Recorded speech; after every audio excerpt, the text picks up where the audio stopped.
So here is question number 16 everyone. A tank filled with water is kept on a rough surface as shown in figure.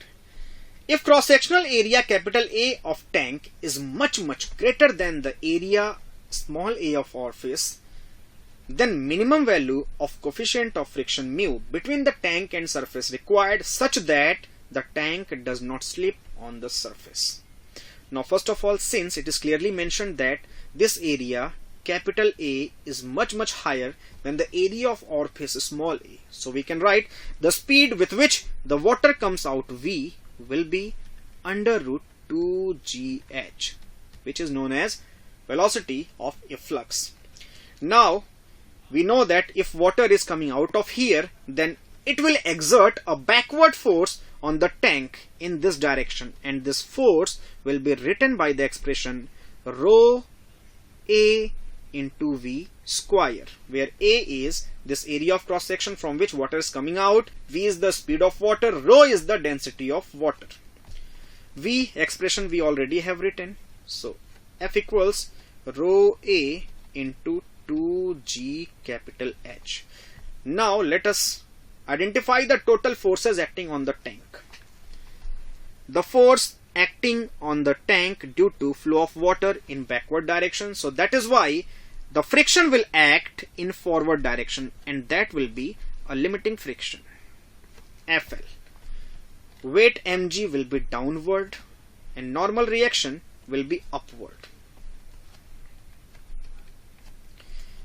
Mg, we can write down the expression for mg as well. Mass is what? Volume into density. Volume is area into length. So this is volume multiplied by density, rho multiplied by gravity. So this is the expression for mg. Now since the tank is not moving, we have to avoid any slipping, so we can write the total horizontal force must be 0.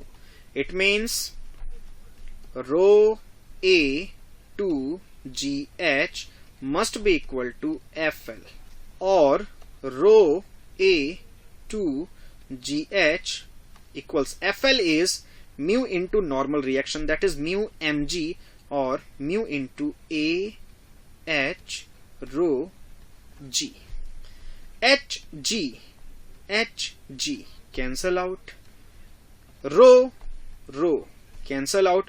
We have got the value of mu, that is 2a divided by capital A. So this is the minimum coefficient of friction in order to avoid the slipping. And after looking at the options, we can say that option number 2 is absolutely correct, so we will go with the option number 2 only. Now let us proceed to the next question, that is question number 17. So here is question number 17 everyone. A small block of mass m is moved on a rough hemisphere with the help of string as shown in figure. The work done by the friction on the block as it moves from position A to position B will be what? Where the coefficient of friction is mu. So since the surface is inclined and inclination is changing continuously, therefore we can say that here the force of friction is varying and work done by variable force is there. Now in order to calculate the work done by friction force, let us consider a small distance dl. Now try to draw it in some elaborated version. This is small distance dl making an angle theta with the horizontal. Now this is the block, theta angle, weight mg downward, normal reaction, and right there applied force F in this direction, force of friction Fr will be this way, and now we can write the value of Fr as what? Mu into n, that is mu mg cos theta in this case. Break the component of mg cos theta here, mg sin theta here. So therefore n is actually mg cos theta. Now work done in displacement of this small value will be also very small, dW, and this dW is the small work done by the friction, given by Fr into dl with negative sign because friction is backward and displacement is up the plane. Fr, that is mu mg into cos theta multiplied by dl. Now suppose during this dl the vertical displacement or vertical component of dl is dy and horizontal component of dl is dx. So this dx can be written dl cos of theta. So dl cos theta can be replaced by dx. We have got the small work done dw as minus mu mg into dx. The total work done by the friction is now the integration of dw, that is integration of mu mg dx. Negative sign will also be there. Mu mg is constant, comes out of the integration, we will get the total work done minus mu mg integration of dx, which will be minus mu mg integration of dx while traveling from A to B will be what? R. This total horizontal distance is R, so that's why W equals minus mu mg R. And after looking at the option, we can say that option number 1 is absolutely correct, so we will go with option number 1 only. Now let us move on to the next question, that is question number 18, everyone. Here is question number 18. A particle moves along x-axis from x equals 0 to x equals 2 meter. Under the influence of a varying force, Fx equals 6x square plus 3x minus 4. Then what will be the work done by this force, where F is in kilonewton and x is in meter? Now we know very well that the work done by variable force given by integration of f dx from the proper limit x1 to x2. Value of f is 6x square plus 3x minus 4 dx from 0 to 2. W. Now let's integrate it. Integration of x square is x cube by 3, where 3 will be cancelled with 6 and we will get 2x cube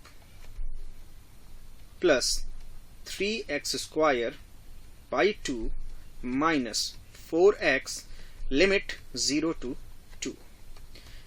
Putting the limits, we will get 2 to ja 4 to ja 8 to ja 16 plus 6 minus 8. This is for upper limit minus lower limit 0. So this yields 14 kilonewton meter. 14 kilonewton meter as work done. Now let us convert it into joule, which must be Newton meter. So 14,000 joule will be the total work done. So we will go with option number 3, which is absolutely correct. Now let us proceed to the next question, that is question number 19. Here is question number 19, everyone. A small block A of mass 1 kg is pressed against horizontal spring fixed at one end to compress the spring by 10 cm as shown in figure. When released, block moves horizontally till it collides with another identical block B placed on the edge of smooth table. If collision is perfectly elastic, then what will be the value of range R? Now the situation is something like this. The block A is connected with the compressed spring. When we release the block A, then it will hit the block B. Block B will get some velocity horizontally and it will cover some range capital R. We have to find this range capital R. Now let us calculate with what velocity the block A is colliding with block B. In order to do that, we can apply the law of conservation of energy. We have half kx square, the total energy conserved or stored in the spring, will impart the kinetic energy to block A, half m ua square. Half cancel out, UA we will get under root of K by M into X. Plugging the value of K, M and X from the question into the expression we have got, we will get UA as 1 meter per second. K is given 100, M is given 1 kg and X is 10 centimeter, that is 0.1 in meters. Now this is the situation before the hitting. The block A is moving with VA speed, block B is at rest. Collision occurs here and it is perfectly elastic, blocks are identical, so the whole speed of block A will be imparted to block B. The speed of block B, that is VB, will be same as that of block A, that is 1 meter per second. Speed of A finally will be 0 after the collision. After looking at this, the situation arises something like this. The block B heading with 1 meter per second horizontally, due to gravity it comes down. Height it has covered capital H, that is 5 meter. So therefore we can calculate the time of flight capital T, that is under root 2h by g. 2 into 5 divided by 10, that is 1 second. The horizontal distance covered during this time of flight time, that is 1 second, will be what? R, that is speed of B multiplied by time of flight, that is 1 into 1 meter distance will be the R. So value of R will be 1 meter. We will go with option number 2, which is absolutely correct. Now let us proceed to the next question, that is question number 20. So here is question number 20, students. A motor pump pumps 300 kg of water through height 20 meter per minute. Efficiency of motor is 80%. Then what will be the input power of pump? We have to take G, 10 in our calculation. Now for this motor, electrical energy will be input and mechanical energy will be output. We know efficiency is output power upon input power multiplied by 100. 80 equals output power, input power multiplied by 100. So from here we have got the value of input power Pi, that is P output into 100 upon 80. 0, 0 cancel out. Output power is actually the mechanical power, the mechanical work done, that is mgh divided by T multiplied by 10 upon 8. Plugging the value of mgh and T, we will get Pi, that is input power, m300 g10 h 20 and time duration is 1 minute, that is 60 seconds, multiplied by 10 by 8. After solving this, we will get the value of input power, that is 1250 watt, or we can write power input 1.25 kilowatt. So this is our answer, and after looking at options we can say that option number 1 is absolutely correct. So we will go with option number 1 only. Now let us proceed to the next question, that is question number 21 only.